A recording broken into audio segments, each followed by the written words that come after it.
সুপ্রিয় দর্শকবৃন্দ, প্রতিদিনের মতো আজকে আপুকে আমার চ্যানেল হাজির করেছি। মিডিয়া কি কারণ আসছে সেটা আপনাকে শোনাবো। আসসালামু আলাইকুম আপু। ওয়ালাইকুম সালাম। আপু ভালো আছেন?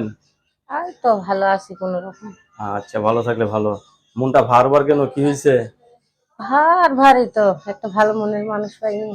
একটা ভালো মনের মানুষ পান না? হ্যাঁ, কতদিন ধরে স্বামী ছাড়া আছেন? 3 বছর। 3 বছর ধরে স্বামী ছাড়া। হুম।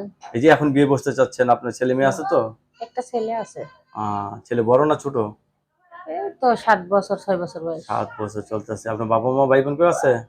না, বাবা মারা গেছে, মা আছে। মা আছে, তাহলে একাই বসবাস? একাই থাকি। দর্শক, আপুর কথাগুলো শুনলেন। আপু কিন্তু অত্যন্ত সরল সোজা মানুষ। আপুর স্বামীটা ভালো ছিল না, ডিভোর্স হয়ে গেছে না? হ্যাঁ, ডিভোর্স হয়ে এখন গেছে। নতুন করে সংসার করতে চাচ্ছে। ছেলে যেই বয়সের হোক, আপুর তরফ থেকে কোনো সমস্যা নেই। না সমস্যা আছে? না না, কোনো সমস্যা নেই। হাতে রান্না বান্না করতে ভালো তো? হ্যাঁ, ইনশাআল্লাহ দোয়া খাওয়া হুম। যায় নাকি যায় না? যে খাবে সে করবে, হ্যাঁ। ও যে খাবে সে পাগল হয়ে যাবে না? হুম।